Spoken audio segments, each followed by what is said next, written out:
ലിജോ ജോസ് ആൻ്റണി പള്ളിച്ചട്ടമ്പി. പള്ളിച്ചട്ടമ്പി ഇറങ്ങുമോ ഇറങ്ങത്തില്ലയോ എന്നുള്ള ഒരു കൺഫ്യൂഷൻ തന്നെയായിരുന്നു അല്ലേ. 15-ാം തീയതി ചിത്രം ഇറങ്ങുമോ ഇല്ലയോ എന്നുള്ള കൺഫ്യൂഷനായിരുന്നു. പെരുമാറ്റച്ചട്ടങ്ങളൊക്കെ നിലവിൽ നിന്നുകൊണ്ടുള്ള പ്രശ്നങ്ങളുമൊക്കെ ചില സാങ്കേതിക പ്രശ്നങ്ങളിൽ ഇത് വരുമോ വരുത്തില്ലയോ എന്നുള്ള അവസ്ഥയിൽ തന്നെയായിരുന്നു. ഏതായാലും ചിത്രം എത്തി. നമ്മുടെ ജനഗണമന അതുപോലെ ക്യൂൻ എന്ന ചിത്രങ്ങൾ സംവിധാനം ചെയ്ത ഡിജോയുടെ ചിത്രമാണ് പള്ളിച്ചട്ടമ്പി. അതുപോലെ ടൊവിനോ എത്തുന്ന ഒരു പള്ളിച്ചട്ടമ്പിയായിട്ടൊക്കെ എത്തുമ്പോൾ നമ്മൾ വളരെ പ്രതീക്ഷയോടാണ്. അടിച്ചു പൊളിക്കാം, പ്രത്യേകിച്ച് വെക്കേഷൻ കാലത്ത് തിയേറ്റർ അടിച്ചു പൊളിക്കണം എന്നുള്ള ഉദ്ദേശത്തിൽ തന്നെയാണ് തിയേറ്റർ കയറുന്നത്. കൈയടിക്കാനുള്ള ആവശ്യത്തിന് മുഹൂർത്തങ്ങളൊക്കെ സ്വപ്നം കണ്ടാണ് തിയേറ്റർ കയറിയത്. പക്ഷേ ആദ്യ പകുതി എന്നെ സംബന്ധിച്ച് വളരെ ശോകമായിട്ടാണ് എനിക്ക് തോന്നിയത്. പ്രത്യേകിച്ച് കഥ നമ്മളുമായിട്ട് അങ്ങോട്ട് ലിങ്കാകാൻ വലിയ പാടുപെട്ടു. കാരണം കഥാപാത്രങ്ങളിലൊന്നും നമ്മളിലേക്ക് ഇറങ്ങി വരിക എന്നൊക്കെ പറയുന്നത് ആദ്യ പകുതിയിൽ കിട്ടിയില്ല. അല്പമെങ്കിലും അത് മേക്കപ്പ് ചെയ്തതെന്ന് പറഞ്ഞാൽ രണ്ടാം പകുതിയാണ്. രണ്ടാം പകുതി കഥാസന്ദർഭങ്ങളും കഥാപാത്രങ്ങളും ഒക്കെ നമ്മളിലേക്ക് എത്തുന്നുണ്ട്. അപ്പോഴത്തേന് പക്ഷേ വളരെ വൈകിപ്പോയി. നമ്മൾ ഇത്രയും സമയമൊക്കെ പിടിച്ചിരുന്നതിന് ശേഷം സിനിമ കാണുമെന്ന് പറഞ്ഞാൽ എത്ര പേര് തയ്യാറാകും എന്നുള്ളത് സംശയമാണ്. എനിക്ക് ഈ തിയേറ്ററിൽ ഏറ്റവും വലിയ സംഭവമായിട്ട് തോന്നിയത് കൈയടിക്കാനും നമ്മൾ പ്രതീക്ഷ സാധനമൊക്കെ തന്നെ ആ ഗാമിയ വന്നപ്പോഴാണ്. തിയേറ്റർ പൊളിച്ചു, അടിച്ചു പൊളിച്ചു. കൈയടിക്കാനും നമ്മളൊരു പടി മുങ്ങി. ആ സമയം വരെ നിരാശനായിരുന്ന് നമ്മളൊക്കെ ഒരു പടി മുങ്ങി. ഗാമിയ വന്നതിന് ശേഷം ആ ചിത്രത്തിൻ്റെ ലെവലങ്ങ് മാറി. പിന്നെ കാമിയെ കൊണ്ടുപോലും രക്ഷപ്പെടുത്താൻ വയ്യാത്ത അവസ്ഥയിലേക്ക് ചിത്രം എത്തുന്നുമുണ്ട്.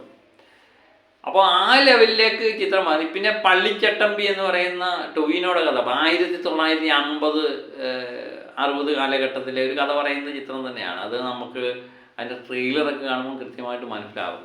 അതൊക്കെ നന്നായി തന്നെ കാലഘട്ടത്തിൻ്റെ കഥ പറയുന്നതൊക്കെ നന്നായിട്ട് വന്നിട്ടുണ്ട്. ഒരു കമ്മ്യൂണിസ്റ്റ് കാലഘട്ടത്തിൽ 1950 EMF നമ്പൂതിരിപ്പാടിൻ്റെയും ആദ്യത്തെ കമ്മ്യൂണിസ്റ്റ് മന്ത്രിസഭയുടെയൊക്കെ കാലം ആണല്ലോ അത്. അപ്പോൾ അതുമായിട്ട് ആ പ്രദേശത്തിനുണ്ടാകുന്ന ഒരു ചില സംഭവങ്ങളും ഒക്കെ കോർത്തിണക്കി അവിടേക്ക് കൊണ്ടുവരുന്ന പള്ളിച്ചട്ടമ്പിയായിട്ടാണ് ടൊവിനോയുടെ കഥാപാത്രം. അത് മനോഹരമായിട്ട് പക്ഷേ ടൊവിനോയുടെ കഥാപാത്രം നമുക്ക് നമ്മളുടെ മനസ്സിലേക്ക് പെട്ടെന്ന് വന്നില്ല. പക്ഷെ ആക്ഷൻ രംഗങ്ങളിലൊക്കെ ടൊവിനോ നിറഞ്ഞാടും, അത് ഉറപ്പാണല്ലോ. ആക്ഷനൊക്കെ ടൊവിനോയുടെ സ്റ്റണ്ടെന്നൊക്കെ പറയുന്ന അടിപൊളിയാണ്. ഈ ചിത്രം നമ്മൾ പലപ്പോഴും പഴയകാല ചിത്രങ്ങളും ഒക്കെ ആയിട്ട് കഥയ്ക്ക് ഒരു ബന്ധമായിട്ട് എനിക്ക് തോന്നി. അപ്പോഴാണ് ഞാൻ ഇതിൻ്റെ തിരക്കഥാകൃത്തിനെ ശ്രദ്ധിക്കുന്നത്. TF സുരേഷ് ബാബു.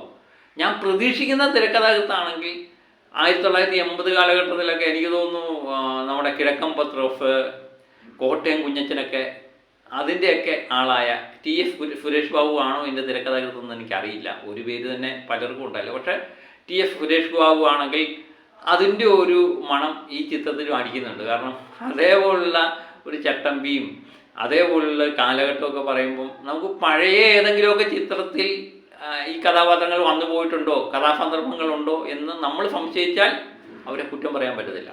ഒരു കാരണവശാലും കുറ്റം പറയാൻ പറ്റത്തില്ല. നമ്മൾ പലപ്പോഴും കണ്ട പല ചിത്രങ്ങളിലും കണ്ട ചില സന്ദർഭങ്ങളുമൊക്കെ വരുന്നുണ്ട്. നമുക്ക് കൃത്യമായിട്ട് കഥ പ്രവചിക്കാൻ പറ്റുന്നുണ്ട്. ഈ കഥ എങ്ങോട്ട് പോകും, ഏത് ലെവലിൽ ചെന്ന് നിൽക്കുമെന്ന് കൃത്യമായിട്ട് പ്രവചിക്കാൻ നമുക്ക് പറ്റുന്നുണ്ട്. അപ്പം ഞാൻ പറഞ്ഞില്ല, ആദ്യ പകുതിയെക്കാട്ടിലും എനിക്ക് തോന്നുന്നു രണ്ടാം പകുതിയാണ് അല്പം അതുക്കും മേലെ നിൽക്കുന്നത് എന്ന് തോന്നുന്നു. ഒരു ആവറേജ് പടത്തിന് മുകളിൽ നിൽക്കുന്ന ചിത്രമായിട്ട് എനിക്ക് തോന്നിയില്ല. ഓരോരുത്തരെയും കാഴ്ചപ്പാടാണ്. ഓരോരുത്തരും ചിത്രം പോയി കണ്ടു കഴിയുമ്പം അവർക്ക് ഓരോരോ കാഴ്ചപ്പാടാണല്ലോ.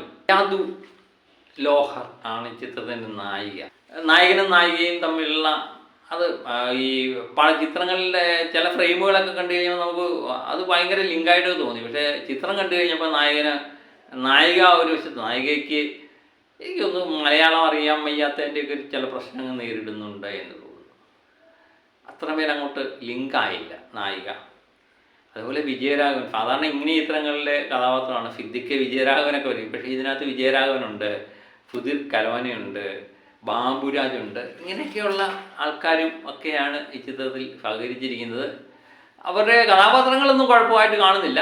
പക്ഷേ ഇതിൻ്റെ ഏറ്റവും വലിയൊരു പോരായ്മയായിട്ട് എനിക്ക് തോന്നുന്നത് നമ്മുടെ പ്രതീക്ഷയ്ക്ക് ഉയരാൻ ഇതിന് തിരക്കഥാകൃത്തിന് കഴിഞ്ഞിട്ടില്ല, തിരക്കഥയ്ക്ക് കഴിഞ്ഞിട്ടില്ല. മേക്കിംഗ് ഒക്കെ അടിപൊളിയായിട്ടുണ്ട്. പഴയ കാലഘട്ടമൊക്കെ അടിപൊളിയായിട്ട് ചിത്രീകരിക്കുന്നുണ്ട്. ഡിജോ ഡിജോ ജോഫ് ആൻ്റണി എന്ന് പറയുന്ന നമ്മളെ ജനഗണമന ക്യൂവിനൊക്കെ സംവിധാനം ചെയ്ത ആ സംവിധാനത്തിൽ നിന്ന് നമ്മൾ അല്പം കൂടെ പ്രതീക്ഷിച്ചു. അത് കിട്ടിയില്ല എന്ന് തന്നെയാണ് എനിക്ക് തോന്നുന്നത്. പിന്നെ നിങ്ങൾ ചിത്രം പോയി കാണുക, എല്ലാവരും ചിത്രം പോയി കാണുക. എൻ്റെ അഭിപ്രായം പോലെ ആയിരിക്കത്തില്ല നിങ്ങൾ കാണുമ്പോൾ അല്ലേ. എല്ലാവർക്കും പല അഭിപ്രായങ്ങളായിരിക്കും. ചിലവർ ആവറേജ് പറയും, ചിലവർ ആവറേജിന് മുകളിൽ പറയും, ചിലവർ മോശം അഭിപ്രായം പറയും. അതൊക്കെ പല മനുഷ്യരാണ്, പല രീതിയിലുള്ള മനുഷ്യരാണ്. ഓരോരുത്തരുടെ അഭിപ്രായം പറയും. എനിക്ക് തോന്നിയ അഭിപ്രായം ഇതാണ്. നമുക്ക് കണ്ടുകൊണ്ടിരിക്കാൻ പറ്റുന്ന ഒരു ചിത്രം തന്നെയാണ്. പക്ഷേ ഈ വെക്കേഷൻ കാലത്ത് ഈ ചിത്രത്തിന് അത്ര ഹൈപ്പ് പോരാ എന്നെനിക്ക് തോന്നി. വെക്കേഷൻ കാലത്ത് നമുക്ക് അഴിച്ച് പൊളിച്ച് ആഘോഷിക്കാനുള്ള സാധനമാണ് നമ്മൾ പ്രതീക്ഷിക്കുന്നത്. അത് ഈ ചിത്രത്തിലെ മിക്കവാറും രംഗങ്ങളിലൊന്നും കിട്ടിയില്ല. കൈയടിക്കാനുള്ള സന്ദർഭങ്ങളൊക്കെ ഉണ്ട്. അത് എത്ര പേർക്ക് കൈയടിക്കാൻ പറ്റും എന്നുള്ളതാണ് ചിത്രത്തിൻ്റെ വിജയത്തെ ആസ്പദമാക്കിയിരിക്കുന്നത്. ഏതായാലും ചിത്രം പോയി കാണുക. അപ്പോൾ മറ്റൊരു വീഡിയോയുമായിട്ട് വീണ്ടും ഞാനെത്താം. Okay, by.